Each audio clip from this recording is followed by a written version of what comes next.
Mga kapatid, manalangin po muna tayo. Panginoon, marami pong salamat at muli ay meron kami mga pagkakataon na makapag-aral sa aming Bible class. Dalangin namin, Panginoon, ang iyong pagsama sa amin. Tulungan niyo kami, Panginoon, na matuto. Tulungan niyo po ng aming pag-aaral na ito ay maging isang pagkapala sa amin. Lalo na po, isa ito sa mga nakakalimutang mark ng isang iglesia at hindi ito nagagawa ng tama. Dalangin namin, Panginoon, as we study this ay mas magiging maliwanag sa amin kung paano gawin ang bagay na ito. Salamat po, Panginoon. Ito po dalangin namin sa pangalan po ng Panginoong Yesus. Amen. So mga kapatid, pagkatapos nating mag-break ng 2 buwan dahil ating pinag-aralan ng Christian Liberty, babalik po tayo sa ating series sa Doctrine of the Church. Actually, yung Church Liberty naman ay kasama rin sa Doctrine of the Church. But this time, we're going to continue at pag-usapan po natin ngayong araw na ito ang isa sa mga mandate ng church, which is ang church discipline. Now, something that we need to understand sa sitwasyon natin ngayon sa ating mga churches, ito pong disiplina ng iglesia ay kalimitang hindi na isinasagawa or hindi ginagawa ng maraming mga churches sa ating panahon ngayon. And there are some reasons kung bakit ayaw nila ng church discipline. Una, yung pong pagkompronta sa isang taong nagkasala ay kalimitang hindi magandang senaryo. Alam niyo, yung mga kompronta ng isang taong nagkakasala, palaging ang tingin natin hindi siya magandang bagay. Secondly, yung pagkompronta kasi o yung pagdisiplina ay malimit nilang binabatay sa wag mong husgahan ang ibang tao. Wala kang karapatan na husgahan ako. God is my judge. Do not judge me. Judge not and you shall not be judged. Parang ito yung malaging ginagamit nila. So, hindi nagkakaroon ng church discipline. Then yung pangatlo, one of the reasons kung bakit iniilagan or hindi ginagawa ang church discipline na ito, malimit kasi itong pinagmumulan ng tampuhan. At to the end, kapag hindi po naayos yung tampuhan, ito po ay nagkakaroon ng paghihiwalayan. So pag nagkakaroon ng church discipline, umaalis yung ibang mga miyembro. Ayaw namin ng church discipline. Pero ngayon mga batay, gusto kong sabihin sa inyo, bakit ba kailangan natin ng church discipline? So kailangan natin ng church discipline kasi ito po isang napakahalaga na mandato sa iglesia para mapanatili nating maayos ang iglesia. Mahalaga ang church discipline sapagkat hindi lamang po ito isang missing mark, kundi ito yung napakahalagang gagawin natin. So, kung wala pong disiplina ng iglesia, ang iglesia ay mawawala ng pagkakakilanlan sa mundo. Kung wala pong disiplina, ang ilang mandato ng iglesia ay mawawalan din ng kasaysayan, mawawalan ito ng katatagan. Therefore, ang punto natin dito, ang disiplina ng iglesia ay ang mandato para mapanatili ang pagiging totoo ng iglesia, yung pagiging totoo ng mga miyembro nito at yung pagiging dalisay o yung kredibilidad ng patotoo ng iglesia. Church discipline is very important, very vital in the church kasi ito yung magpapanatili ng pagiging puro. It will make the church pure. Pero meron pong dalawang uri ng disiplina na dapat tayong makita. There are two kinds of church discipline. The first one is what we call formative or positive discipline. Ito ho yung nakakahubog, positibong disiplina. Now, let me just clarify this, na pag sinabi natin disiplina, hindi naman ito laging negative. First and foremost, ang discipline is a positive word. Okay? Disiplina. Ibig sabihin, ito yung formative discipline, isang uri ng disiplina kung saan ang mga miyembro ay dinadala sa paglago sa pamamagitan ng mga pangangaral at pagtuturo. So yung ginagawa pa ng pagtuturo at pangangaral ng mga pastor natin dito, ng mga preacher natin dito, is a form of discipline. Ang tawag dito, formative discipline. Tinuturuan tayo ng mga biblical na katotohanan, tinuturuan tayo ng mga bagay na dapat nating malaman. For what reason? For us to grow, for us to be sanctified, and for us na hindi natin maranasan o maiwasan natin yung tinatawag nating pagtatamang disiplina. Kasi kapag alam mo yung dapat mong gawin, may iwasan mong magkasala At kapag naiwasan mong magkasala, may iwasan kang madisiplina ng merong pagtatama. So yung una, napakahalaga, kaya ito mga kapatid, kapag may mga pagtuturo, may mga pangangaral, ang isang tungkulin ng isang miyembro ay makinig. Unawain at sikaping ipamuhay. Kaya nga sabi ni James, but be ye doers of the word and not hearers only, deceiving your own selves. So kapag ikaw ay nakikinig lamang at hindi mo naman to ginagawa, dinadaya mo lamang ang iyong sarili. Kaya make the very best time of your day na kapag may mga pangangaral, pagtuturo, ito ay inyong sikapin na maintindihan sapagkat ito ang magdadala sa inyo o mag-iiwas sa inyo para hindi kayo madisiplina.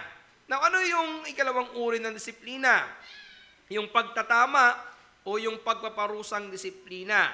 Ito yung uri ng disiplina kung saan ang isang nagkasala o nagkamaling miyembro ay itinatama o sinasaway.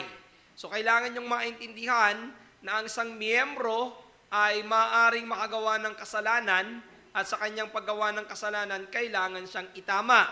Kapag siya po ay itinama at nagsisi, mabuti. Pero kapag siya po ay itinama at hindi nagsisi, kailangan siyang patungan or bigyan ng disiplina. Now, saan natin nakita yung idea na pwede tayong magdisiplina? Matthew chapter 18 verse 18. Katotohanang sinasabi ko sa inyo na ang lahat ng mga bagay na inyong talian sa lupa ay tatalian sa langit at ang lahat ng bagay na inyong kalagan sa lupa ay kakalagan sa langit. So ito ay nasa context ng church discipline. Nang ibig sabihin, ang church ay merong kapamahalaan na ipinagkaloob ang Diyos sa kanila at ito ay yung susi na nagtatali at susi na naghihiwalay. Susi na nagtatali at susi na nagkakalag. Ang ibig sabihin, ang iglesia ay binigyan ng kapamahalaan na susi na tumanggap ng miyembro. Pero alam niyo po ba na ang iglesia ay meron ding susi na ibinigay para kalagan yung miyembro? Now, this is the problem. Maraming mga churches, bukas lamang ang pintuan papasok, pero hindi sarado o hindi bukas palabas. Ibig sabihin, tanggap ng miyembro pero wala pong church discipline kahit matagal lang hindi umaatin yung miyembro o kahit na nabubuhay sa kasalanan ang miyembro. Pinapakita sa atin ng talatang ito, may kapangyarihan kang tumanggap, may kapangyarihan din kayong magtiwalag or mag-alis. So, tandaan niyo po ito, ang maaari lamang disiplinahin ay yung mga miyembro ng iglesia. Hindi ko natin pwedeng disiplinahin yung miyembro ng kapitbahay na iglesia natin. Kahit pa sabihin natin nakakasira siya ng testimony, hindi. Ang maaari natin disiplinahin is within the membership of the local church. Pero ito napakahalaga, tandaan niyo po ito. Ang lehitimo at totoong disiplina ng iglesia ay may kapahintulutan ng langit. So kapag ang iglesia ay meron tamang desisyon, for example, tinanggap niya yung church, ay yung member, tinatanggap ito ng langit. Pero pag tayo ay nagtanggal ng member sa magitan ng church discipline, which is mostly ay excommunication, ito po ay tinatanggap ng langit. Dahil ang iglesia, ito po yung representative. Ito yung gumagawa ng kalooban ng Diyos dito sa lupa. So tanong natin dito ngayon, sino ba ang may karapatang magdisiplina? Sinong pwedeng mag-church discipline? Ang pastor, tandaan nyo, ang inilagay ng Panginoon bilang tagapangalaga ng mga tupa, kaya't nasa kanya ang pamumuno ng pagdisiplina sa pamamagitan ng kapahintulutan ng iglesia. So ang ibig sabihin, dahil ikaw, halimbawa ako bilang isang pastor, ako yung mamumuno, ako yung magpipreside ng anumang gagawing disciplinary action sa isang miyembro, but the decision should always be according to the congregational consent. Naalala niyo po ba yung tinuro ko sa inyo, yung structure of the church? Congregational consent.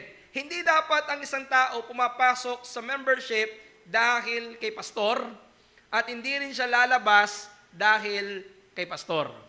Okay? Hindi po pwede na ganito. Umalis ka na sa simbahan ito, hindi kita kailangan. Hindi ka na member ng church na ito, hindi kita kailangan. Hindi ka na member ng church na ito kasi hindi ka nagpapasakop sa akin. Hindi ho pwedeng gawin yun ng pastor.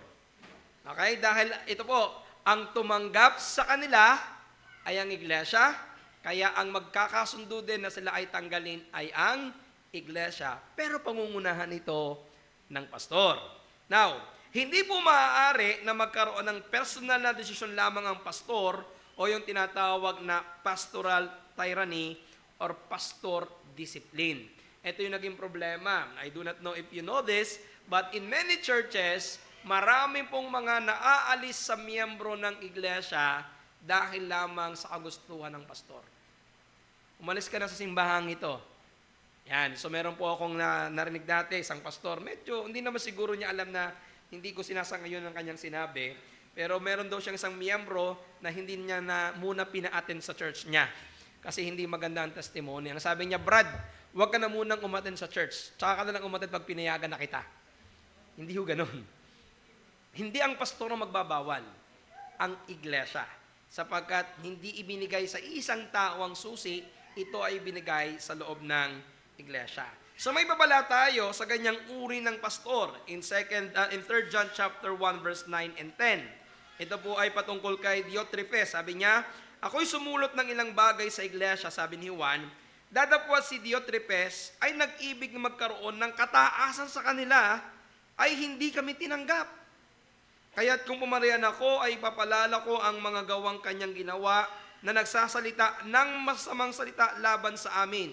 At hindi nasisiyahan sa ganito, ni hindi man niya tinatanggap ang mga kapatid at silang mga ibig tumanggap ay pinagbabawalan niya at pinalalayas sila sa iglesia. Di ba? Napakatindi nito. Si Apostle John, hindi niya tinanggap. Yung iba na gustong pumunta doon, ayaw niyang tanggapin. Siya ang nagbabawal at siya ang nagpapalayas.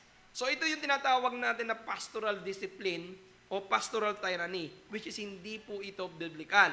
Ang biblical na paraan ng pagdisiplina ay sa pamagitan ng congregational consent na pinamumunuan ng pastor sa pagdisiplina. Now, ang tanong natin, pastor, ano bang uri ng mga disiplina ang pwede nating disiplinahin sa church? Una, tandaan niyo po ito, may mga pagkakasala na maaring ikategorya natin sa antas ng pangkaraniwang pagkakaalam. Hindi lahat po ng kasalanan ay pwedeng disiplinahin. Una, may mga natatagong kasalanan. Kasalanang ikaw lamang ang nakakaalam. Paano mo disiplinahin? Yung isang miyembrong siya lang ang nakakaalam ng kanyang kasalanan. Sabi ng 1 Timothy chapter 5 verse 27, ito ay sa panahon na lamang ng paghukom malalaman at Diyos na lamang makakaalam nito. Kaya hindi responsable ang iglesia sa kanya. Pangalawa, meron tayong pribadong kasalanan. Mga kasalanang nagawa ng personal sa isang tao. Ito yung binasa natin kanina sa Matthew chapter 18 verse 15. Ayon po dito, ayusin muna ng dalawa ang kanilang mga kasalanan. Kapag sila po ay nagkasundo, hindi na ito kailangan ipaalam sa iglesia. For example, ganito, merong magkapatid sa iglesia na nagkatampuhan. Ang una niyong gagawin, kayong dalawa mag-ayos. Kapag nag-ayos po kayo, hindi na kailangang i-present sa church. Ibig sabihin, naresolba ninyo ang inyong problema, may kasalanan, pero personal lamang ito, hindi ito na naging pangkaramihan, hindi siya naging public, so hindi na po kailangan ng church discipline kasi nagkaroon na ng pag-aayos ang dalawang miyembro na nakagawa ng kasalanan sa isa't isa. So, pangatlo, ito po yung kailangan ng church discipline. Pampublikong kasalanan. O ito yung mga scandalous na kasalanan, mga public sin. Ito yung mga kasalanan na nalaman ng lahat. Sa 1 Corinthians chapter 5 verse 1 and following, ito po yung sinabi na Apostol Pablo na kung saan nagkaroon ng kasalanan dito sa iglesia ng Corinto na naging knowledgeable sa lahat ng mga miyembro at hindi lang sa miyembro nila. Kahit nga doon sa mga hindi mananampalataya, hindi ito ginagawa. Ibig sabihin, naging extreme yung kasalanan. So ano yung mga kasalanan na po pwede nating disiplinahin na pumapatak sa kategorya ng public sin? Una, yung pagkakasalang may kinalaman sa doktrina. So kapag may mga member na nagtuturo ng maling pananampalataya o ng maling doktrina o isang doktrina ng heresy, ito ay nangangailangan ng church discipline. Yan ang sinasabi ni Apostle Pablo in Galatians chapter 1, verse 8 and 9, kung saan ang problema ng Galatian is nagtuturo sila ng ibang ebanghelyo or other gospel. So kapag may member ng church na nagtuturo at publicly niyang itinuturo ang different gospel or different doctrine na hinahawakan ng iglesia na nagiging dahilan upang malito ang mga miyembro, ito po ay nangangailangan ng church discipline. Nagtuturo po sila ng mga doktrina na hindi mula sa Biblia at hindi pinangahawakan ng iglesia. Pangalawa, mga miyembro nagtatanim ng pagkakabahabahagi. Ito naman po yung mga miyembro na merong different view in doctrine. Hindi siya publicly nagtuturo. Pero ginagawa niya, gumagawa siya ng grupo. Brad, ito yung view ko dito. Hindi ito yung view ni pastor, pero ito yung paniwalaan mo, Brad. Hanggang sa nangyayari, nakabuo na siya ng 10 hanggang 15, nakumbinsi niya sa kanyang doktrina, pero ang doktrinang ito ay nag-cause ng division. Ito po ay pwedeng pumasok sa church discipline. Pangatlo, yung hindi pagbubunga o yung unfruitfulness, sabi ng John chapter 15 verse 2. Ito naman yung mga miyembro na hindi nakikitahan ng pamumungang Kristiyano. Halimbawa, kawalan ng katapatan sa gawain at sa mga pagtitipon. Unfruitfulness ang tawag natin dyan.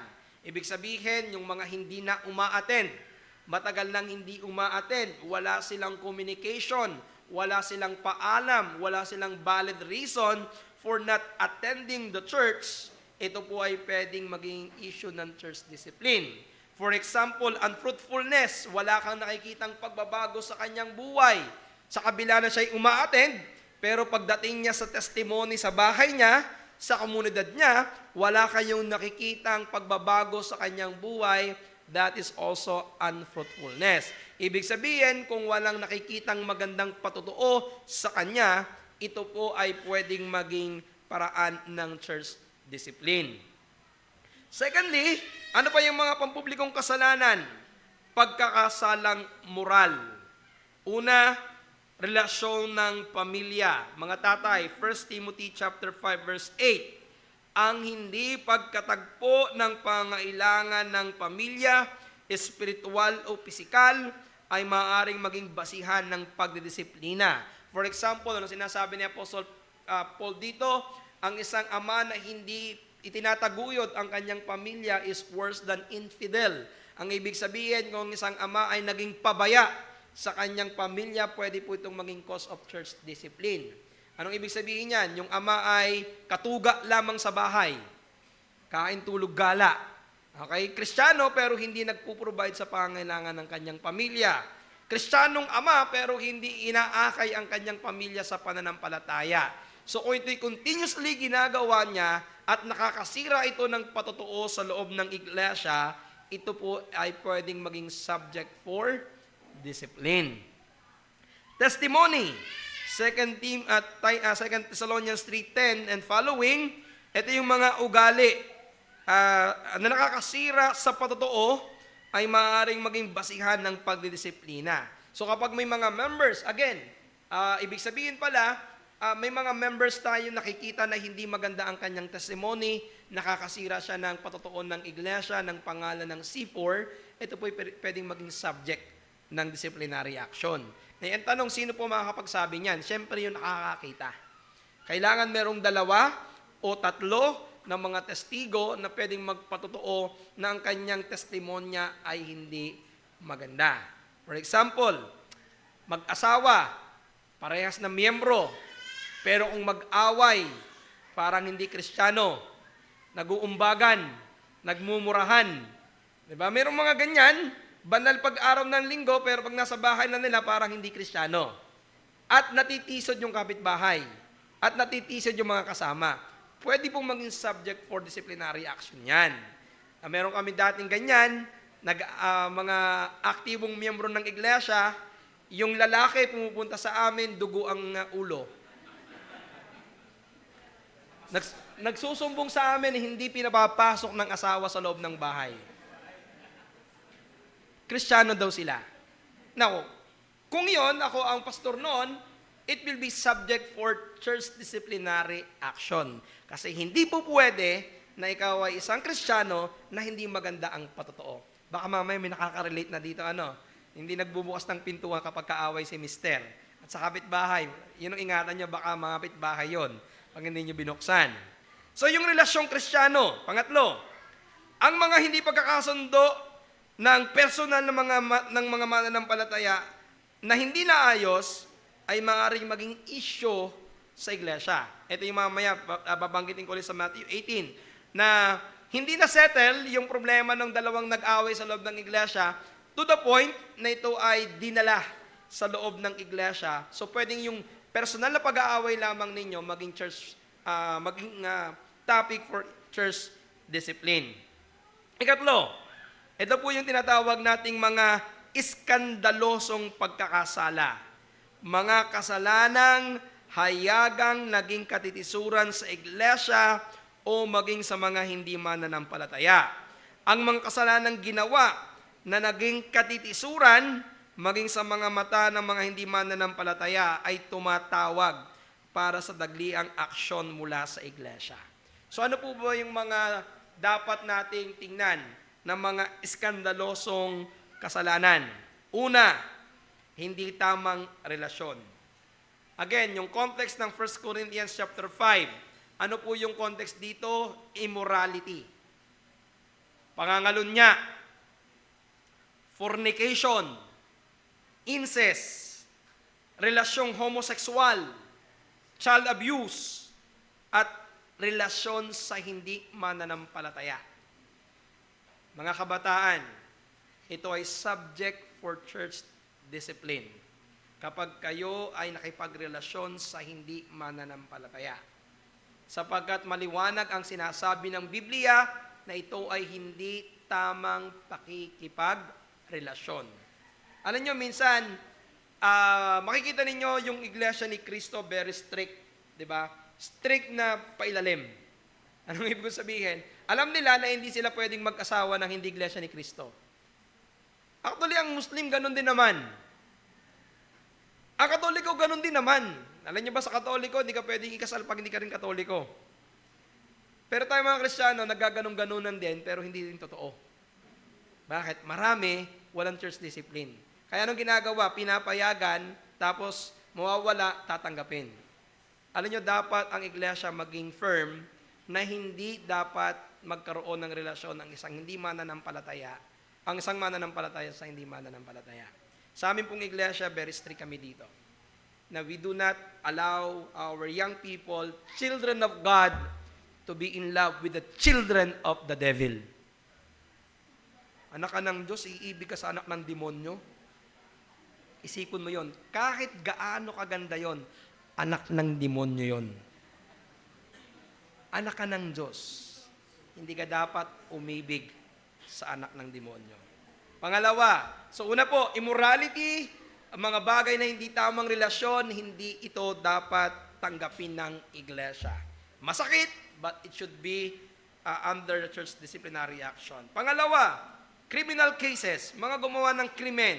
Sabi ng Romans 13 verse 14 and 1 Peter chapter 4 verse 15. Halimbawa, pagpatay, pagnanakaw, mga kasalanang sibil na kahit may kapatawaran sa puso ng kapatid, subalit may batas ang gobyerno na umiiral sa bansa.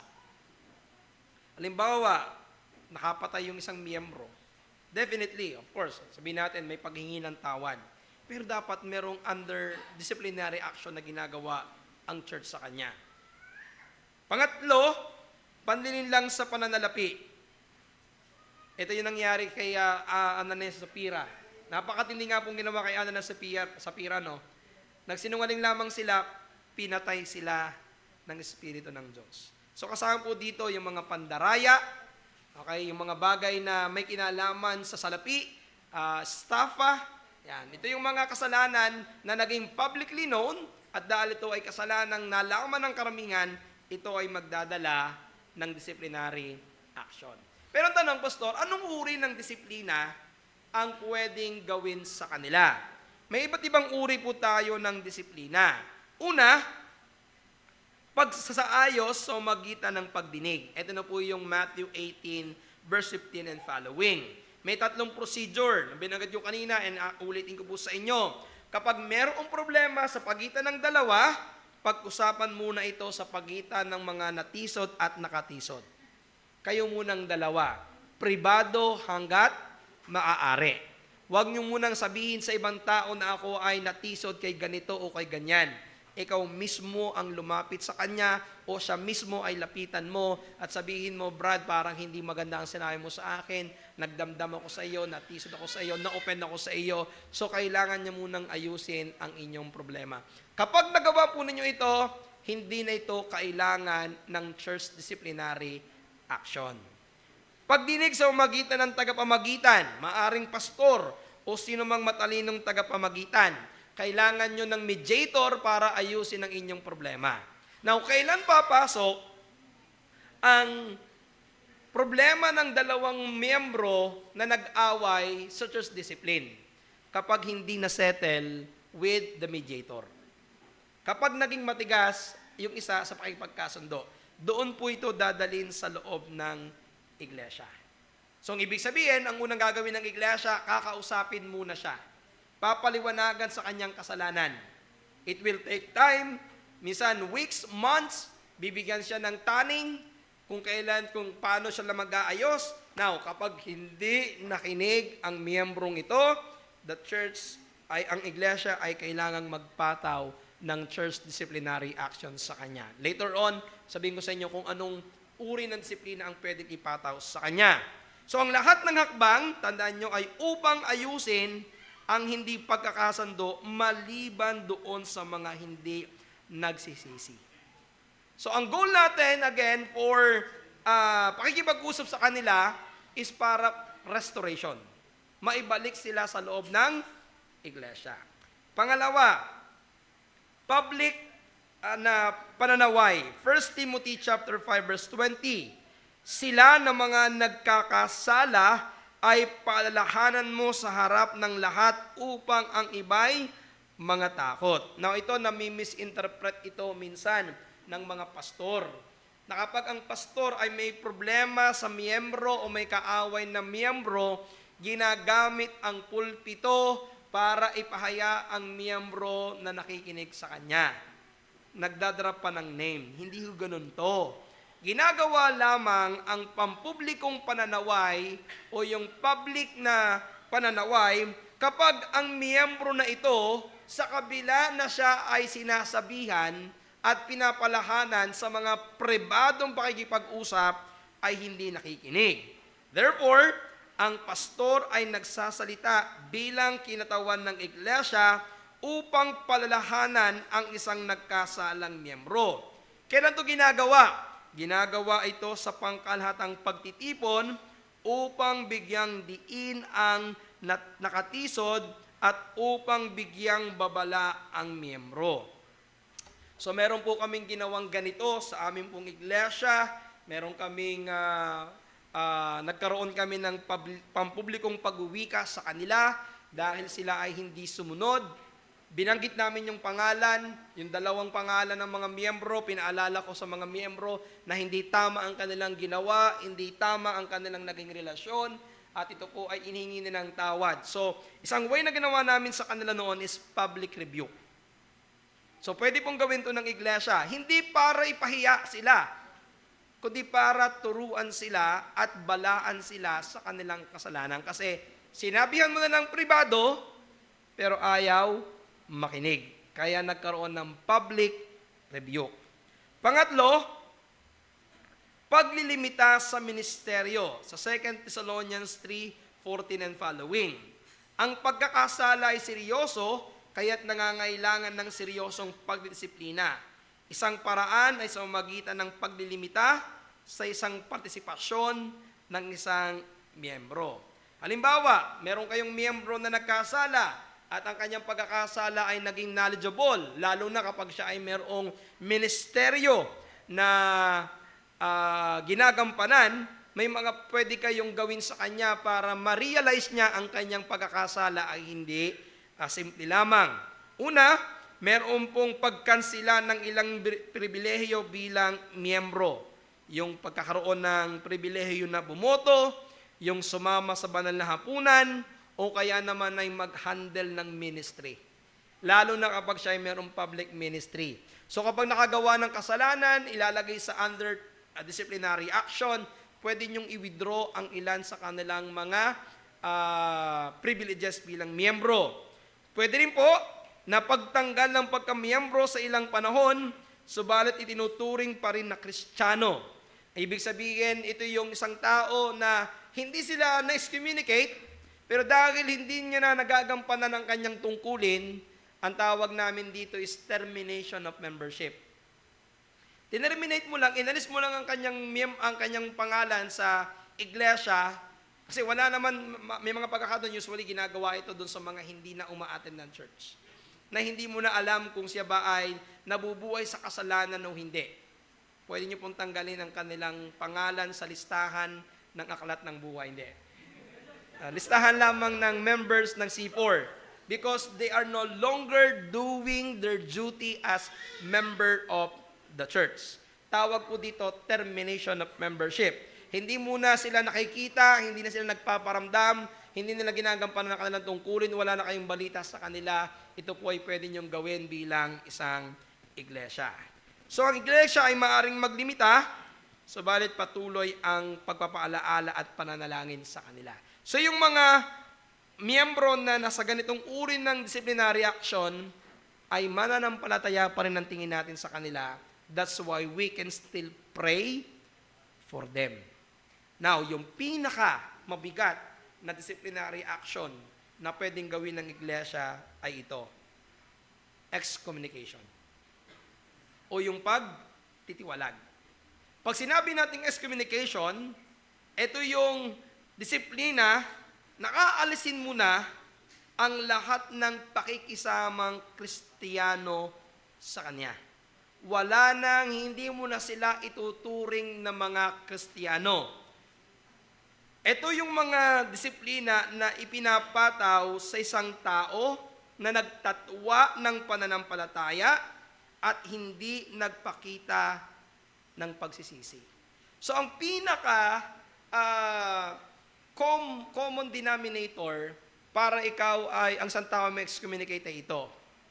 Gumagawa ng kasalanan at hindi nagkakaroon ng repentance. Sa kabila na ginawa niyo ng ibang disiplina, nagkaroon na kayo ng paglilimita, nagkaroon na kayo ng public rebuke, nagkaroon na kayo ng pakikipag-usap, pero sa patuloy niyang pagpapalaala, meron siyang denial sa kanyang kasalanan, may pagpapatuloy sa kanyang kasalanan at walang genuine repentance, ang pinakagagawin ng iglesia ay excommunication, pagtitiwalag.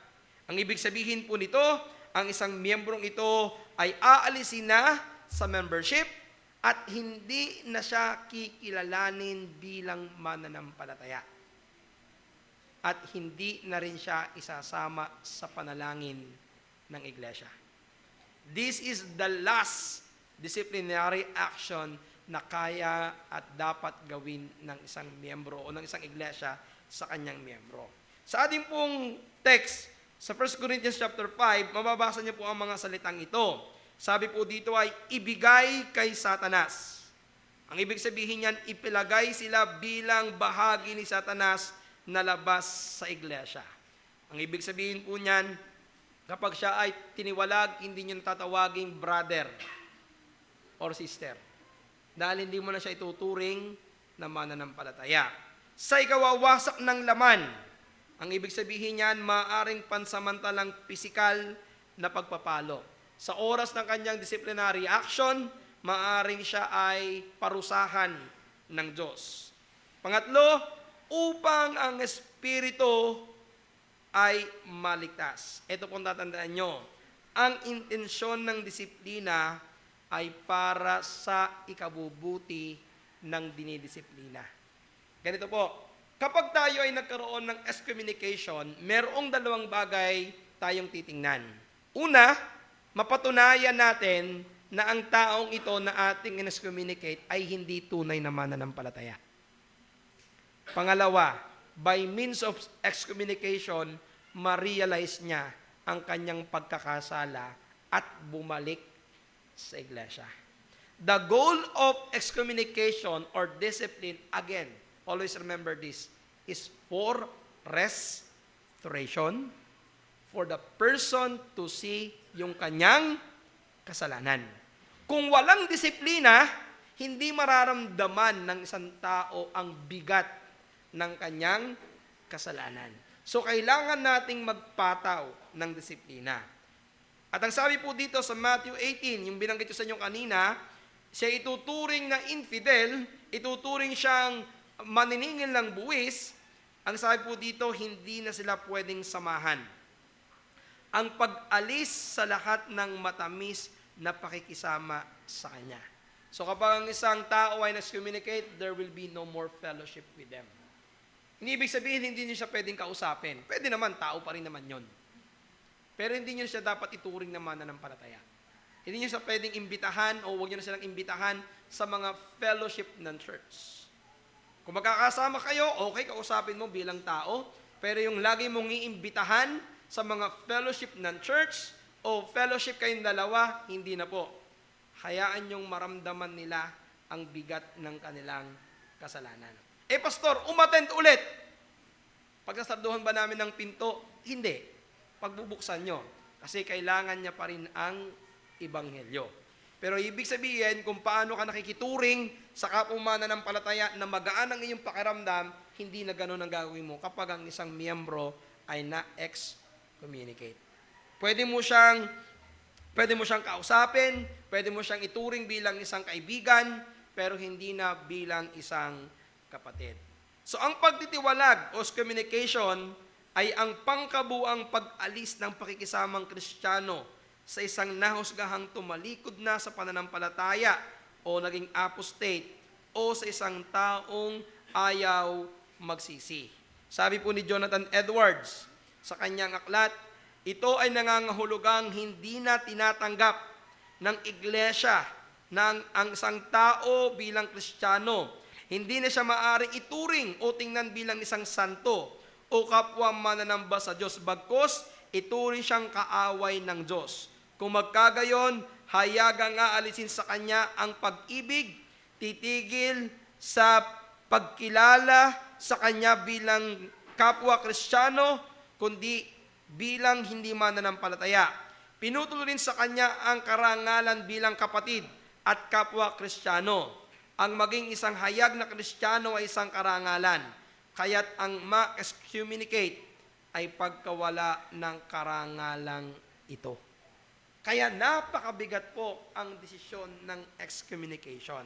Kaya ang palalo ko sa inyo, kapag nagkakaroon ng excommunication, hindi ito pwedeng gawin ng daglian. Excommunicate na natin yan si Brad na yan, hindi po. Gawin ninyo ang lahat ng pwedeng gawin para ma-restore. Maglagay kayo ng iba't ibang uri ng disciplinary action para madala mo ang taong ito sa repentance. Pero after ninyong pagwikaan, after ninyong pribadong kausapin, after ninyong limitahan sa kanyang mga privileges, after na magkaroon ng public rebuke at wala pa ring repentance, the last thing to do is what? Excommunication. Ito na yung pinakahuling gagawin ninyo. At ito po ay kailangan ng iba yung pag-aaral at pananalangin bago ang excommunication sa isang miyembro. Kasi masakit po ito. Malungkot po ito. Kaya hanggat maaari, kung hindi kailangan gawin ng excommunication, wag gawin. Gawin muna yung lahat na posibleng paraan na para ma-restore.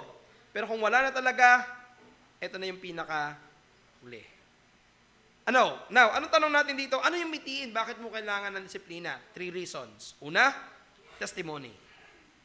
The reason why ang church kailangan ng church discipline, proteksyon sa karangalan ng Panginoon at patotoo ng iglesia. Alam niyo, ito nakakalungkot. Maraming mga churches ngayon, yung mga unbeliever, bakit sila ay parang hindi believe sa mga Christian churches? Wala sila nakikitang kayusan. Halimbawa, Christian churches, ang asawa ay ganun din naman, unbeliever din naman. Christian churches, pero ang ugali naman ay hindi rin maayos. Ba? Nawawalan sila ng believe kasi sabi nila, bakit pa ako sasama sa inyo? Parehas din naman tayo ng ginagawa. So kung walang disciplinary action, mawawalan ng halaga ang testimony ng church. Sabi ni Calvin sa kanyang institute, dahil sa ang iglesia mismo ay ang katawan ni Kristo, hindi ito dapat masira ng mga di karapat-dapat at nasisirang miyembro sa umagitan ng pagsira nila sa dangal ng ulo ng iglesia. So kaya kapag merong miyembro dito na ang testimonya ay hindi maganda, gugustuhin ba natin na makalagkad ang pangalan ng Panginoong Yesus at pangalan ng C4? Ayun naman mga C4 ay ganun din naman, kasasama ng ugali. Iisa naman ng masama ugali na damay lahat. Diba? Ganyan naman yung mga C4, wala naman pagpapahalaga sa pamilya.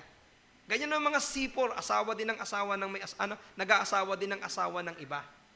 Diba? Kung hindi natin ito tatanggalin, makakaladkad ang pangalan ng Panginoon, yung patotoo ng iglesia.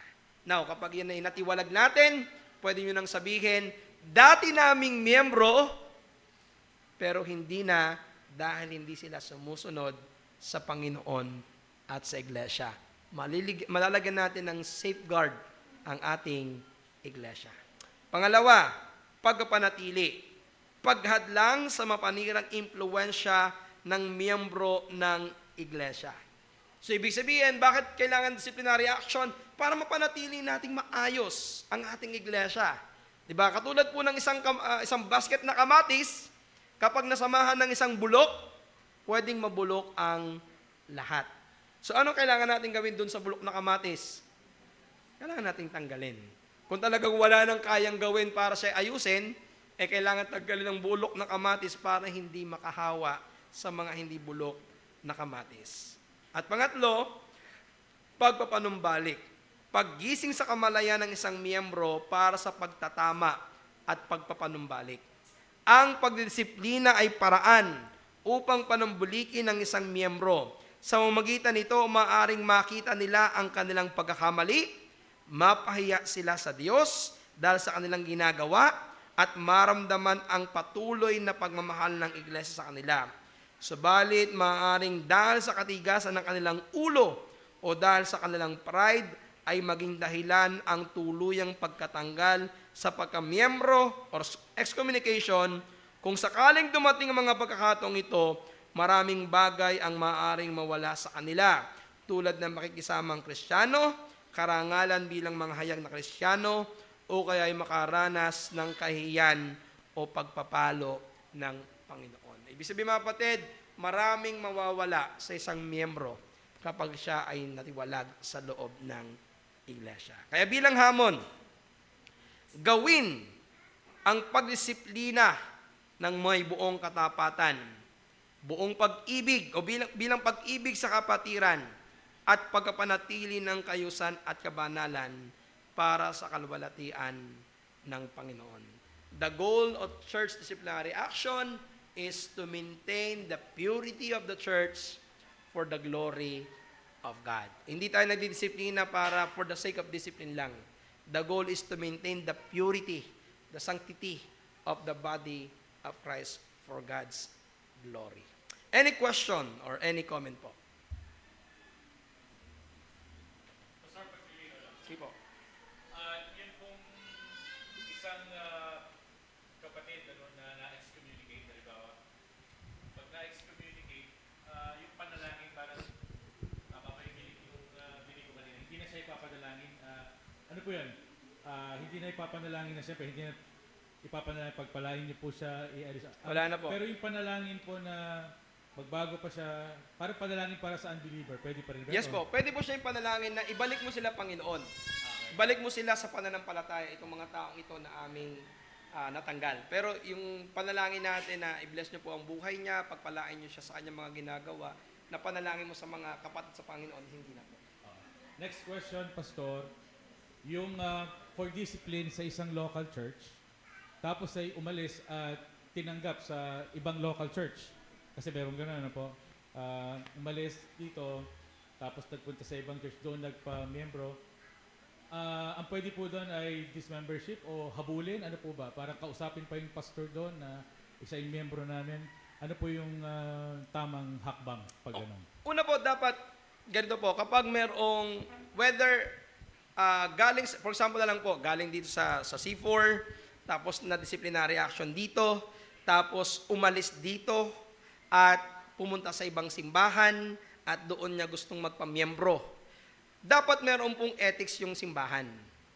Na bago niya tanggapin yung isang miyembro, alamin niya muna ang kanyang kaso. Brad o sis, bakit ka nandito? Dapat niyang alamin. Now, malimit ang isang taong umalis sa kanyang iglesia na merong hindi magandang pag-alis ay ipagtatanggol ng kanyang sarili.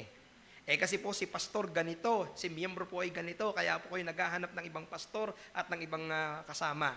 Yan ang una. Pero dapat ng isang pastor, meron siyang ethics.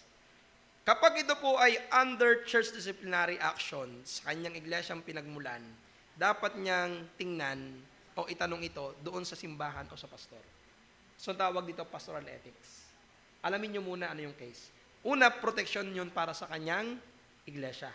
Kung ito'y maninira sa pinanggalingan, anong pwedeng mangyari?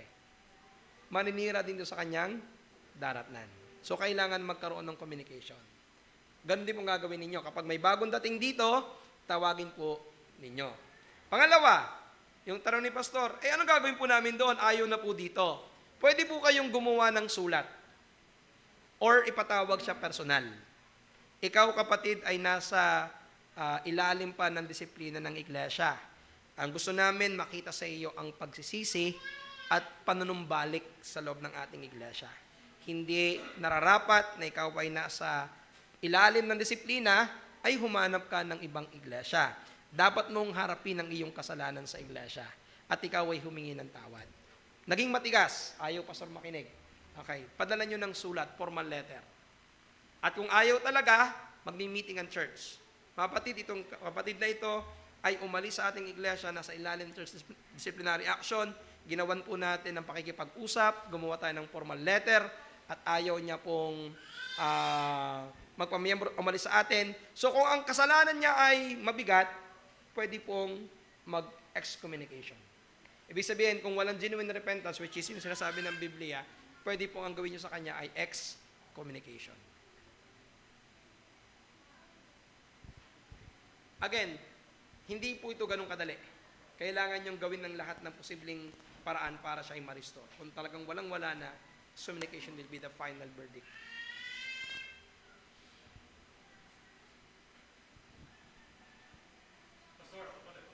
Sige po, sige po. Nung talakayan ni Brother Jezreel dito, yung discipleship, ako din yung nagtanong na there was a time, parang mga late 1800s, before mag-1900s, merong sa mga Reformed churches na dinidisiplina kapag hindi nagtuturo sa kanilang mga anak ng catechism. Ano po? Dinidisiplina kasi tinitingnan na tungkulin ng mga magulang ng mananampalataya na i-disciple o turuang espiritual yung kanilang mga anak. Pag mayroon pong halimbawang mga kaanib, members, ano po, they are expected to be teachers, head ng kanilang mga families. Does it apply po ngayon na dapat i-disciplina rin yung gano'n? Sa akin po, una, bago gawin yon, there must be a teaching muna. There must be a teaching in the church na men should lead in the family. First Timothy chapter 5 kanina. Hindi lang ito tumutukoy sa provision para sa pangangailangan. Even yung pangunguna sa loob ng tahanan. So kung meron pong pagtuturo, unang gagawin para ma-develop yung mga kalalakihan. Secondly, after po ng pagtuturo, kailangan din po meron training. Kasi tandaan natin, there are some who are not really capable of teaching. Meron talagang hindi kayang magturo. Masyadong talagang hindi nila kayang bumuo ng mga lingwahe o talagang kulang na kulang sila sa kakayanan. So bukod sa pagtuturo, kailangan na merong training. Nakikita natin ito na pwedeng maging cause ng discipline kung despite of teaching and training of the church, meron silang complete denial and complete disobedience. They never try and they never obey. So doon ko makikita na pwede silang maging mag-under lamang ng church disciplinary action. But I think it will be very hard na dumating. Kasi po, very strict talaga sa panahon ng mga Puritan.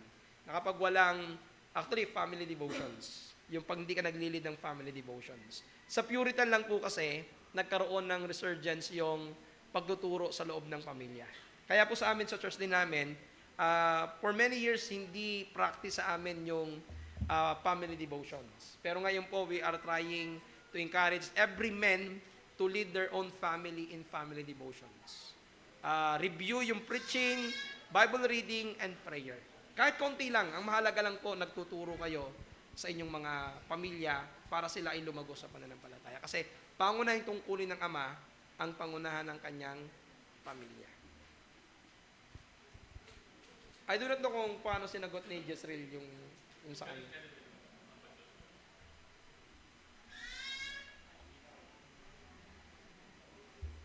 Sige po. Huwag kayong mahiyang magtanong, hindi kayo didisiplinahin. Ano po, habang nag-iisip kayo sinasamantala ko lang yung oras para po hindi Sige po. sayang. Pastor, yun pong pag itinutuwid sa isang particular na kasalanan, ay umaapila ng delay. Halimbawa, bigyan mo ako ng panahon na hindi mo na itigil at gagawa ko ng paraan in the future yung particular na kasalanan na ginagawa. Halimbawa, kung may dapat hiwalayan pero hindi mo na ngayon, hindi agad yung yung mga pagsunod. Paano po yung gano'n? Siguro, tandaan po natin, may mga emotional attachment, may mga bagay na kailangan i-consider. So, pwede po natin sabihin sa kanila, we can give at least some time for you to recover, to compose, paano aayusin. Pero mahalaga po doon, meron siyang repentance, may acknowledge ng kanyang kasalanan, at meron siyang desire na ito ay baguhin o ayusin. Iba po yung denial, iba po yung disobedience. Alam niyo po, sa amin pong church, nakakatuwa lang po talaga na meron kaming ganitong mga cases na for many years magkarelasyon sila pero hindi tama yung relasyon nila. Then they decided to become member of the church. So sabi ko sa kanila, you cannot be member of the church unless baguhin niyo yung relasyon ninyo. So akala ko hindi nila kakayanin yung kasi parang mayroon ng physical attachment sa kanila. Pero niyo biyaya ng Diyos talaga natanggal. So nagkaroon ng mahabang panahon ng pagtuturo hanggang sa ang Diyos mismo ang kumilos sa kanila para mabago. Meron din po kaming case na na-communicate namin sila, yung kabataan na ito, di ko alam kung 6 years o 7 years na nawala sa church. Tapos nakabalik. Ang blessing pa ho, nadala niya yung kanyang asawa at naging mananampalataya. But, babala mga kabataan, hindi garantiya na pag umibig sa unbeliever, pagbalik mo makakasama mo sa church. Kasi mas marami kaming nadisiplinang mga miyembro na matigas ang ulo at ayaw makinig sa salita ng Diyos, nag-asawa ng unbeliever. Hanggang ngayon, magulo ang kanilang pamilya. Hindi nila maisama ang kanilang asawa sa iglesia at hindi na rin ng maayos ang kanilang testimonya at ang kanilang pananampalataya. As far as I know, sa lahat ng disiplina naming kabataan na umibig sa hindi mananampalataya, wala pa sa kanilang naging maayos ang relasyon nila sa Panginoon. Maliban doon sa isa na yon na na-restore at after ng 6 years or 7 years ng excommunication. At naramdaman niya yung bigat ng pagkawala sa iglesia noong mga panahon na yon. Kaya kumilos ang Panginoon nitong pandemic, kaya siya nakabalik sa Panginoon. Kaya huwag niyo nang subukan, masisira ang buhay mo. Sige pa. Kasi po, doon sa Bible reading ko nung last time, doon sa 2 Kings, kay Naaman, nung pinagaling siya ni Eliseo, babasahin ko po, verse 17 in chapter 5, 2 Kings chapter 5, 17 and 18. Dahil dito, sinabi ni Naaman, kung ayaw ninyo itong tanggapin, maari po bang mag-uwi ako ng lupa mula rito, kakargahan ko ng lupa ang aking dalawang mola, mula ngayon hindi na ako mag-aalay ng handog na susunugin sa sinumang Diyos liban kay Yahweh. Then verse 18, at sana ay patawarin ninyo ako sa gagawin ko kasi pagpunta ng aking hari sa Rimon upang sumamba, isasama niya ako at kasama akong luluhod. Sana'y patawarin ako ni Yahweh sa aking pagluhod sa templo ni Rimon. So yun pong may gagawing malinaw na ayaw ng Diyos, parang dito, posible pong unawain yon na meron siyang situation na kailangan nating unawain kasi malalagay sa alanganin yung kanyang pagkatawag. Ganun po ba? Meron po tinatawag tayo na victim of society. Ito yung isang bagay na napipilitan kang gawin dahil wala kang kayang gawin. For example, yung mga nagtatrabaho ng araw ng linggo. Minsan wala kang kayang gawin kundi magtrabaho kasi kailangan. Ito yung tinatawag na acts of necessity or duties of necessity. Kailangan mo siyang gawin. Pero, ito po yon, kung ang kapangyarihan para ikaw ay magtrabaho ay nasa iyong kamay at pinipili mo na ikaw ay magtrabaho kahit araw ng linggo, ito ay kasalanan. Pero kung ikaw ay isang doktor, ang tawag naman dito ay acts of mercy and acts of necessity. Isa kang doktor, biglang tumawag, may operasyon, life and death. Di mo pwedeng sabihin, teka muna, aatin muna ako sa church. May tungkulin ka eh, buhay at kamatayan. Pero kung ikaw naman ay doktor, araw ng linggo, pero may utang kang babayaran ng Lunes, kailangan mong magtrabaho. Anong uunahin mo? Yung utang mo o yung pananampalataya mo? Hindi yung life and death. So, may kita nyo, may mga pagpipilian. Ito may mga pagkakataon na minsan hindi mo magawa kasi wala kang kapangyarihan. Pero of course, doon din minsan nasusubok yung pananampalataya. Kasi nakita natin to sa panahon ni Daniel at ni Shadrach, Meshach at Abednego. May utos din sa kanila na sumamba ka sa Diyos-Diyosan, sa ginawang estatwa, at hindi ka pwedeng manalangin. Kapag ikaw ay nanalangin ng higit sa ibang Diyos, ikaw ay parurusahan. Yan ang ginawa ni Daniel. Dinefile niya yung utos ng hari to obey yung kanyang Panginoon. So may mga pagkakataon po talaga na minsan wala kang pagpipilian, kaya minsan nakukumpermiso yung pananampalataya. Pero bilang sa mananampalataya, ang panalangin natin, sa anumang sitwasyon, matayuan natin yung ating pananampalataya. Sige po. Meron po bang mic? Ayun po.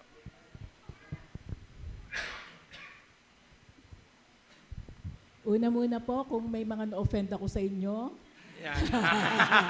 patawarin niyo po ako. Kasi minsan nakakapagsalita ako ng baka na-offend kayo, hindi niyo lang masabi, sorry po ha. Ayan. Ngayon po, gusto ko pong itanong, paano pastor kung may kasalanan ako mabigat? Sa pastor ko lang sinabi, parang pare, nangumpisa lang ako. Yun ba ay kailangan pang ihayag dito sa lahat? Una po, ito yung po sinabi natin kanina, kung personal nyo pong kasalanan yan, una po, ang dapat lang nakakaalam niyan na ikaw at ang Panginoon, kasi personal mong kasalanan. Pero minsan, gusto natin itong ihingi ng tawad sa Panginoon at gusto nating magkaroon ng tinatawag nating accountability para mayroong tao na magpaalala sa atin. So una, yun nga po, paalala ko lang sa inyo na ang pastor ay hindi pari. Okay, hindi nyo kailangan pumunta sa pastor para mangumpisal, para ang pastor ang manalangin para sa inyo. Naniniwala tayo sa priesthood of the believers na dahil tayo ay na kay Kristo, direkta tayong makakalapit sa Diyos. Kung ang inyong dahilan ng pagpunta sa pastor para sabihin ito ay para tulungan kayo at bigyan kayo ng payo sa dapat nyong gawin, ito po ay tama. Makakatulong ito para magkaroon ng tamang desisyon. Ang iwasan lang natin, kaya ako sinabi kay pastor, para si pastor ang humingi ng tawad para sa akin, para sa Diyos. Hindi po tama yon. Kasi ang pari po, tangkulin po ng pari yon ng lumang tipan. Pagdating po sa bagong tipan, wala nang ganun tungkulin ang tao. Ang mga pastor po ay katuwang na lamang po na sa ministeryo, sa pangangal, pagtuturo ng salita ng Diyos. Pastor, paano kung sobrang nakakahiya yung kasalanan ko na nagawa at hindi ko masabi sa lahat, kaya parang hindi ko naman sinabi na patatawarin ako ng pastor. Parang gusto ko lang na halimbawa yung kasalanan ko parang maibsan lang ang aking Apo. konsensya. Kailangan pa bang malaman ng miyembro para hindi naman maipit ang pastor? Hindi po. Kung ito po ay isang mga personal, kaya sinabi natin kanina, personal na kasalanan, hindi siya naging pampublikong kasalanan, hindi kinakailangang ipaalam sa iglesia. Paano po, Pastor, kung may nakakaalam na iba, pero hindi alam ng simbahan na ito o simbahan na kinaaniban ko, kailangan pa bang malaman ninyo lahat? Kung Kahit ito po parang ay personal? iskandalosong kasalanan, ito po ay kailangang ipaalam at hingin ng tawad. For example, gawa lang po tayo ng senaryo, hindi ko po sabihin kayo po ito, halimbawa, nagkasala kayo ng pangangaliwa. Kumbaga, kasalanan ito na nagawa mo, alam ng iba, pero hindi marami. Ito'y kasalanan na inyong nagawa sa harapan ng Diyos at sa harapan ng isang taong kasama niyo, pero gusto niyong humingi ng tawad. Ito po ay, bagamat pribadong nagawa, ito po ay pwede niyong ipaalam sa iglesia nang mayroong paghingi ng kapatawaran. Ako'y nagkasala sa Diyos, baka mabalitaan ninyo na ganito, ganyan, bago nyo pa mabalitaan, ako'y humihingi na ng tawad sa Diyos at sa iglesia sa nagawa kong kasalanan. Hindi nyo naman kailangang i-detalye yung lahat kung paano nangyari, pero pwede nyo sabihin, nagkasala ako ng ganito, nagkasala ako ng ganyan, hihingi ng tawad sa iglesia. Hindi po ito magsasubject ng excommunication. Maaring may ilang mga bagay lamang, for example, nasa ministry, pwede po ditong pumasok yung disciplinary action ng pagdilimita sa ministeryo. Halimbawa, isang Sunday school teacher, nagkaroon ng ganitong kasalanan. Ayaw mo naman na maging ipokrito ka sa tao, nagtuturo ka, tapos ganito naman yung buhay mo.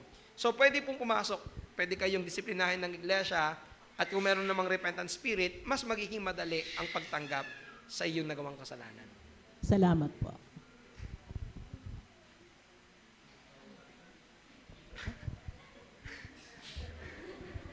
Baka Pastor, magkasala kayo, manununtok yata Pastor, kayo. Hindi, joke lang. Bakit, paalala nyo nga po sa amin, bakit kailangan mahayag na yung kasalanan mo? Yung kasi, di ba, sundan ko lang kay mama po, kunwari. Yung lantad po kasi yung ginawa mo kasalanan. Bakit kailangan mo pong sabihin at humingi ng tawad sa church? Bakit kailangan? Kasi isang katawan tayo. Bilang isang katawan, iniingatan natin ang patotoo ng bawat isa. Lalo na sabi nga natin kanina, kung ito ay merong ministeryo, at dahil sa kanyang pagmiministeryo, siya ay nagsabi sa pastor, may nagawa po akong kasalanan, ito po yung kasalanan ko. So, ang pastor hindi pwedeng magdisiplina sa kanya nang hindi alam ng iglesia. Ang mga kapatid, si sister ganito ay hindi na muna magtuturo. Ang tanong ng church, bakit? Merong dahilan dapat. So, kailangan sabihin ganito, meron po siyang nagawang kasalanan ng ganito. So, haharap siya, magte-testimony, hihingi ng patawad para sa kadalisayan at kalinisan ng iglesia. Nagpapakita rin ito ng humility. Pagtanggap natin sa ating mga pagkakamali at pagkakasala. Paalala din ito sa mga miyembro na kailangan panatilihin natin ang kadalisayan sa loob ng iglesia. Pastor, actually, alam ko na rin po kasi yung sagot. Ako. Pero ano po yung mapapayo nyo po sa mga ganun na po, haharap na po? Kunwari kasi, natatakot po kasi tayo na malaman ng iba, pero alam yun, may pagkakasala ka nga kay Lord eh. Pero nahihiyang malaman ng mga tao. Ano po kaya yung may papayo nyo po sa mga tao na alam nila na kasalanan na, yung talagang bless ni Lord ng wisdom ng kasalanan ko, pero natatakot na humarap sa mga kapatiran po? Apo. Actually, isa yung magiging blessing sa isang tao. Kasi kapag ikaw ay humarap at inamin mong yung pagkakasala, magbibigay ito sa iyo ng malaking encouragement na wag mo nang ulitin ang iyong nagawang kasalanan. Ito, by testimony ng isang member namin na nag-undergo, isang youth, na nag-undergo ng public rebuke. After ng kanyang disciplinary action, kinausap ko siya. Sabi ko sa kanya, sis, ano ngayon ang natutunan mo sa disciplinary action na ginawa sa ng church? Sabi niya, Pastor, natutunan kong mas maging responsable, natutunan kong bantayan ang aking emosyon, at huwag magpadalos-dalos sa aking mga ginagawa. Kasi naging knowledgeable sa church ang kanyang ginawa at ang kanilang ginawa, binantayan siya ng church. Nag-mature siya sa ganung bagay. So makakatulong yung for your maturity. Kasi kailangan namong harapin ang iyong kasalanan. Kasi itong nagiging problema natin, magaling tayong gumawa ng kasalanan, takot tayong humarap. Nung ako po young people pa, sa aking salamin, meron akong 4 na S na nakalagay doon sa gilid ng aking salamin. Yung S, unang S, sin. S-I-N. Ang nakalagay doon sa aking sin ay, una, sin shames, sin separates, and sin, nakalimutan ko pa yung isang S eh. O di yata yung isa, SSD pala, destroys. So, pag tumitingin ako sa salamin, lagi ko pinapalalahanan, kapag ako ay nakagawa ng kasalanan, ipapahiya ako nito eh. Si Adan at si Eva na nagkasala, napahiya talaga sila. Ganun talaga ang kasalanan. Ipapahiya ka ng kasalanan. It will separate you. It separates God and Adam and Eve. And it destroys. Yung nasira ang buhay mo. Kaya nga, tama naman sinasabi nila, huwag mo nang subukan. Masisira ang buhay mo. Ganun talaga ang kasalanan. Sisirain niya ang buhay mo.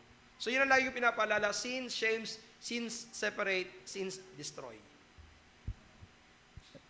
Sige bro. Pastor, kasi po, ako rin po, dati po kasi, pero bago na po yung isip ko, share ko lang po.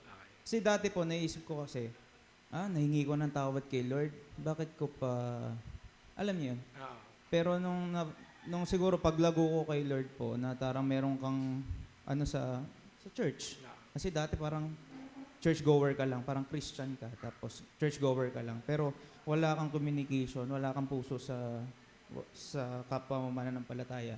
Iniisip ko dati na, kunwari may kasalanan po ako, nahayag po. Yun talaga yung kasalanan na ganun po. Hindi ko na lang, okay na ako kay Lord. Bakit pa ako aharap? Parang sa isip ko ganun. Pero ang natutunan ko po at sinishare ko lang rin po sa iba, mas tama po mas maging accountable ka sa lahat din na nakatingin sa'yo. Ay, yun lang po. Tama Brad. Kasi may testimony tayong iniingatan at ang nakakatulong sa atin para tayo ay maingatan yung kapatiran. Tinuro ko po sa church namin ito, bantayan nyo ang bawat isa. Hindi para silipin nyo yung kasalanan ng iba, kundi bantayan mo ang kapatid kasi mahal mo siya. At ayaw mo na ang kapatid mo ay magkakasala. Paalala ko, kapag kayo ay sinasaway at pinapalalahanan, huwag kayong magalit. Kaya kayo pinapalalahanan, may nakikitang mali. At huwag din kayong magmalaki. Bakit ako lang ang sinisita mo? Bakit hindi mo sitahin ng sarili mo? Di ba minsan, bago mo alisin ang puwing ng mata ng iba, ay alisin mo muna ang puwing sa iyong mata o troso sa iyong mata. Hindi ganon. Ang espiritu ng isang iglesyang nagmamahalan ay nagbabantayan sa isa't isa. Kaya sa amin po, Pastor, bago makarating sa akin ng problema, inaayos na muna ng mga miyembro. Kaya hindi po ako masyadong sumasakit ang ulo kasi natutunan nila na mahalin yung kapatiran. O may nagagawang kasalanan si kapatid, sila muna mag-uusap. Dadaan muna yan sa young people leader bago dumaan sa pastor. Ang aking pong natutunan dito sa panahon ni Jethro at ni Moses. Nung si Moses ay tagapayo ng buong Israel, ang sakit ng ulo niya. Ang sabi ni Jethro, para praise na lamang, parang mahihirapan ka talaga dyan. Lahat nakapila. So ang gawin mo, pumili ka ng pwedeng magpayo sa 1,000, 100, 50. Ganon din sa loob ng church. Ikaw ay maging advisor ng bawat isa. Bantayan nyo ang kapatiran kapag may nagagawang kasalanan. Magpaalalahanan kayo para sa kayusan ng iglesia. Hindi pagalingan, paalalahanan para sa kabanalan ng iglesia. Kasi hindi kayo mabantay ng mga pastor nyo dito. Hindi naman ng mga yung pulis na laging titingnan ng inyong Facebook, ang inyong messenger, at lagi kayo nakikita araw-araw. Pero yung mga kasama ninyo at mga kapatid nyo at yung nasa loob ng bahay, pwede kayong bantayan at paalalahanan sa mga maling gawain. Meron pa po? Sige po. Parang isang pamilya po yata nagtatanong ha.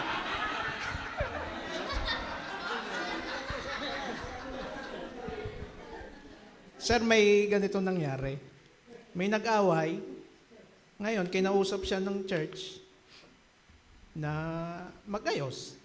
Ang problema, tama naman, nag-sorry siya sa buong sa pulpito. Nag-sorry siya, pero hindi naman siya nag-sorry doon sa kaaway niya. Paano po yan?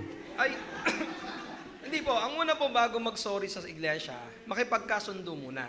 Matthew chapter 18, ang una muna magkakasundo bago dalhin sa iglesia ay yung dalawa. Ibig sabihin, hindi totoo ang paghingi niya at hindi tatanggapin ng iglesia ang paghingi niya ng kapatawaran kung mismong doon sa nagawa niya ng kasalanan ay hindi muna siya humingi ng kapatawaran. Ito lamang po yung dulo. Simulan niya doon sa nagawa niya ng kasalanan. Wala, ganun po ang nangyari. So, yun po, Nakakalungkot. yun po yung isa sa mga bagay na dapat ituwid ng iglesia.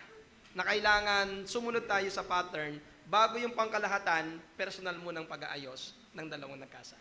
Wala, hindi sila nagkaayos. Pero nagsorry siya sa ano.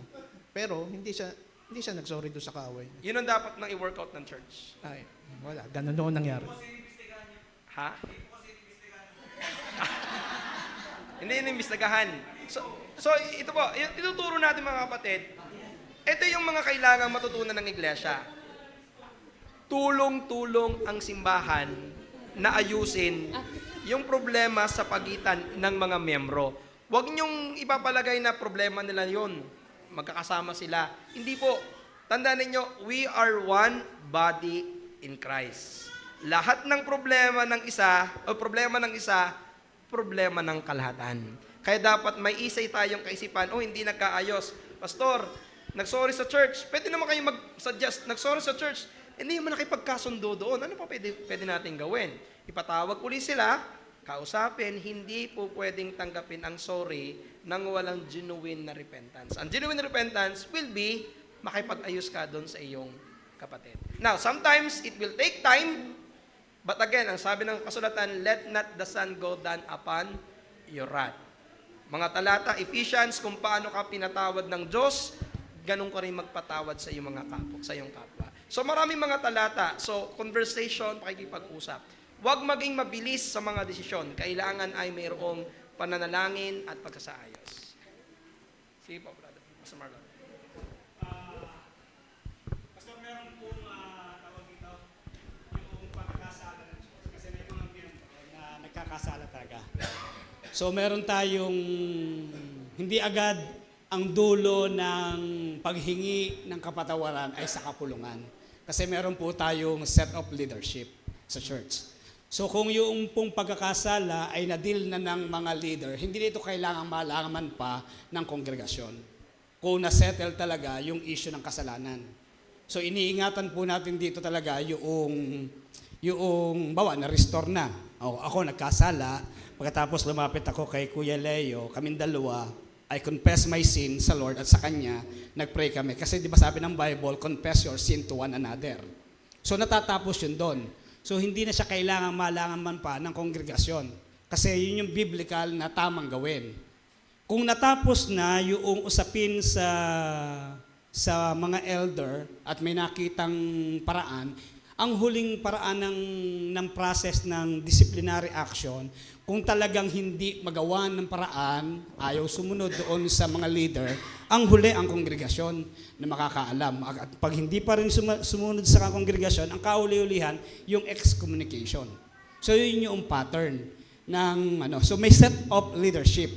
So hindi yung pastor lang, halimbawa, yung sinabi ni Ate Mina na nagsabi ako kay pastor, hindi naman para mamumpisal kay pastor. So tama yung kanyang pagsasabi dahil ayaw niya yung kasalanan niya ay mahayag sa buong kongregasyon kasi magiging usapan din naman yun sa buong kongregasyon at merong iba na ang dating doon, bakit ganito? Ganyan. So iniingatan natin doon yung paglaganap ng chismis. So ibig sabihin talaga sa pattern ng disciplinary sa church, so dapat yung mga pastor at elder marunong mag-ingat noong mga kasalanan na kung i-confess sa'yo, halimbawa, ikaw, pastor, lumapit sa'yo, pastor, sa iyo ko lang ito sasabihin, ha?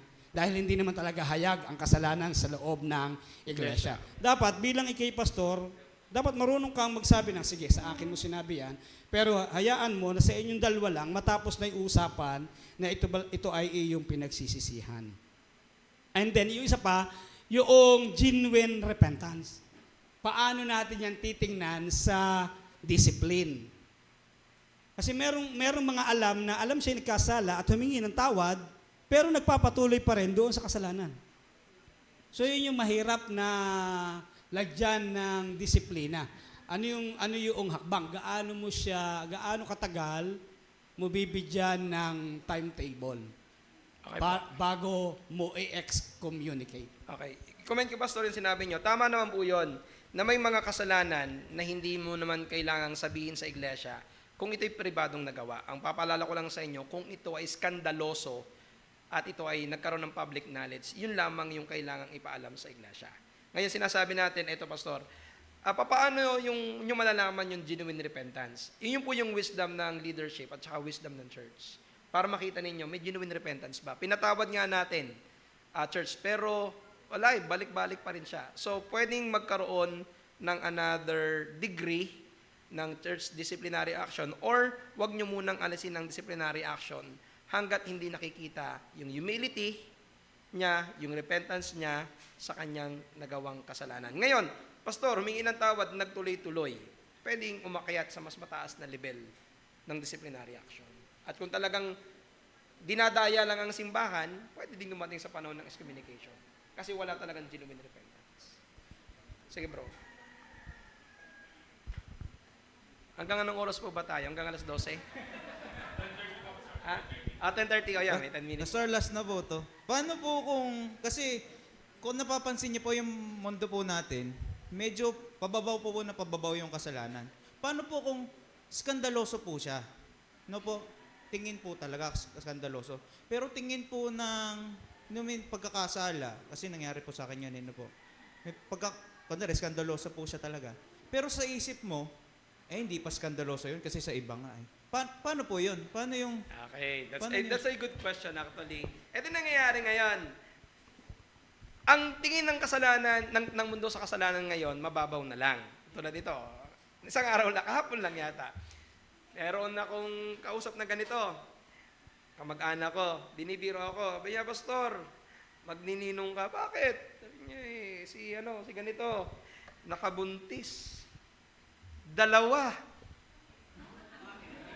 Sabi ko, 2? Sino ang pananagutan? Sabi ganon, sabi sa akin hindi ko alam kung sino pananagutan na ikakasal. Sabi ko, hindi po pwedeng nauuna ang kama bago ang kasal. Ang sagot sa akin ganito, yan na kasi ang uso ngayon. Para matuloy ang kasal, kailangan may laman. Sabi ko sa kanya, hindi porket uso pwedeng gawin.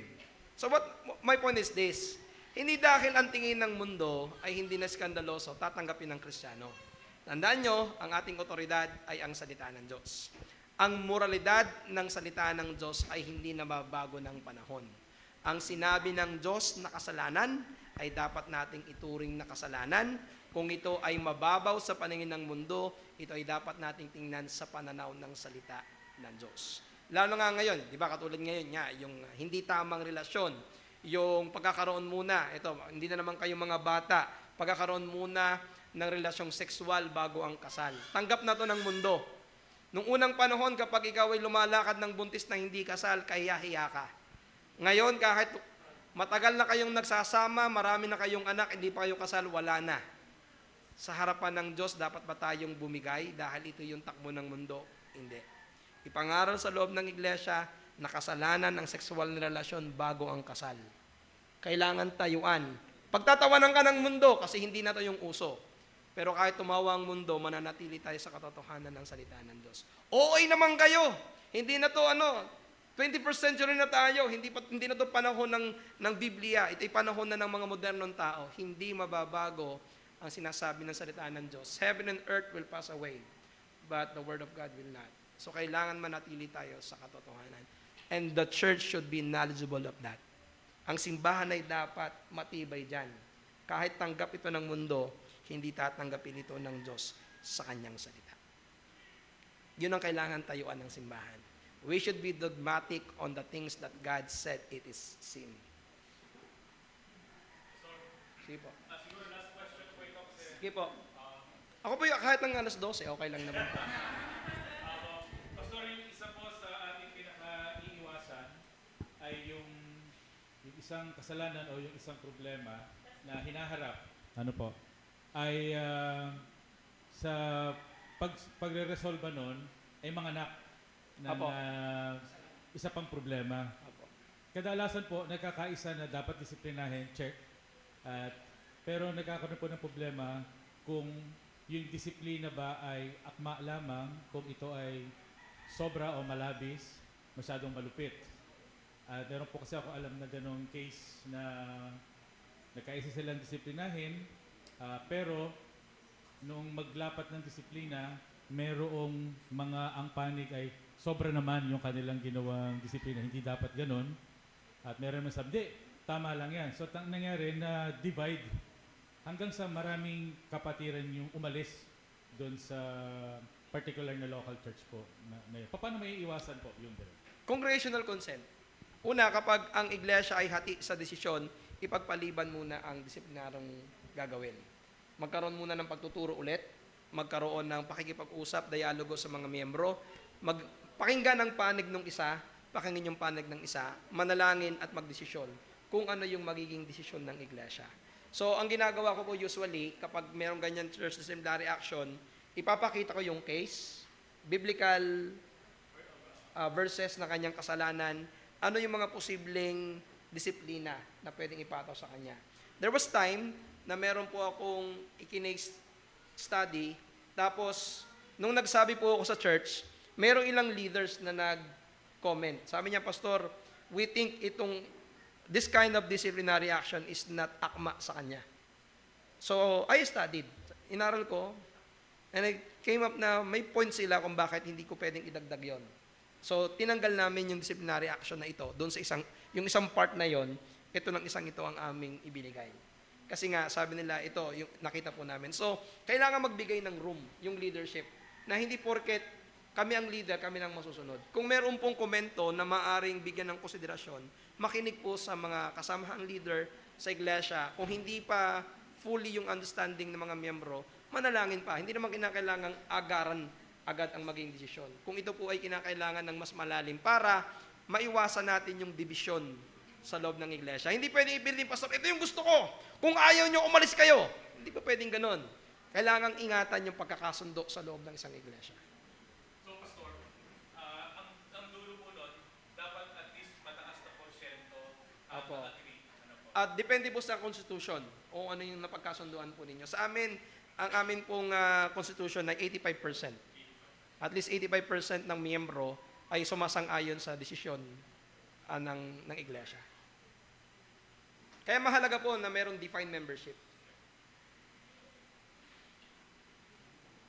Okay, meron pa pong last talaga. Kasi 10:26 pa lang. At kamag-anak pa rin po yun yata.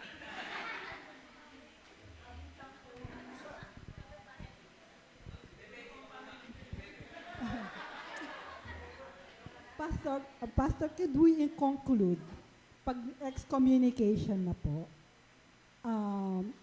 that is parang pinakamataas na parusa na po yun. Can this, we can say that it is a proof that that person is not a chosen one? Ano po? Hindi po siya pinili ng Panginoon. Again, gaya po na sinabi natin kanina, meron two reasons po para sa excommunication. Kapag tama ang disciplinary action ng church, yung excommunication, it can lead to two things. Mapatunayan natin talagang hindi tunay na mananampalataya. Kasi babalik siya sa kanyang mga maling kaugalian. Pangalawa, ibabalik siya ng Panginoon. Kung tunay na pinili ito ng Panginoon, ibabalik siya ng Panginoon by genuine repentance. Gaya po nung nangyari doon sa isang miyembro namin, 6 years o 7 years na excommunicate, pero nakabalik po sa Panginoon. Meron din kaming excommunicate. Meron ba tayo excommunicate na hindi nakabalik? Parang wala kaming matanda. Parang wala akong matanda na excommunicate namin. Meron pala, marami pala. Marami pala kaming mga excommunicate na hindi pa ho nakakabalik sa Panginoon. So we do not consider them as believers. Because, hindi ba sabi po na, a sinful soul is held by the grace of God. Hindi ko lang po marinig, Apo. A sinful soul is held by the grace of God. Apo. By grace of the Lord is sufficient for us to overcome. So, important na tayo nakikialam sa bawat miyembro so that we could not reach in excommunication. Apo. Kaya po yung kanina pinag-aralan natin na kailangan nagbabantayan tayo, nagtutulungan natin tayo, hanggat maaari, mga kapatid, ito po, Kung nagagalak tayo na may nadadagdag na miyembro, dapat malungkot tayo kapag may natatanggal na miyembro. Kaya sabi ko sa inyo, masakit, iyakan do ito. Kaya para maiwasan yon, magmahalan tayo, magbantayan tayo, proteksyonan natin ang bawat isa para hindi sila dumating sa punto na madisiplina. Salamat po. Okay po. Sige po mga kapatid, kung kayo po may mga katanungan po, pwede nyo naman po akong kontakin at sabihin nyo sa mga pastor po ninyo at pwede po natin pag-usapan yan. Pero for now, tayo muna ay dumako sa Panginoon sa panalangin. Manaming Diyos, nagpapasalamat kami sa inyong biyaya na meron kaming ganitong mga pag-aaral. Panginoon, indeed this is the lost mark ng isang tunay na iglesia. Maraming mga iglesia ang they deny, they do not practice, and they don't even know yung importance ng church discipline. Nawa Panginoon, ngayong araw na ito, naliwanagan ng iglesia ng C4 sa kahalagahan nito. It may take time para lubusan nilang may apply, matutunan yung mga tamang proseso. It takes time and wisdom para sa mga nasa posisyon, nasa opisina, kung paano i-apply po ito. Naway matulungan po ang iglesyang ito to maintain the purity of this church. We believe, Panginoon, ang iglesyang ito ay iyong itinatag, iyong itinayo, at layunin po ng iglesyang ito na ikaw ay maluwalhati sa kanilang mga patuto. Kaya sana, Panginoon, i-purify niyo po ang iglesyang ito, ituwid niyo po ang mga pagkakamali namin, ayusin niyo po ang mga kasalanan namin, dalhin niyo kami, Panginoon, sa kaayusan, at dalhin niyo ang bawat miyembro na may concern, may pagmamahal sa bawat kapatiran. Ito po yung aming dalangin sa pangalan po ng Panginoong Yesus. Amen. Maraming pong salamat mga kapatid.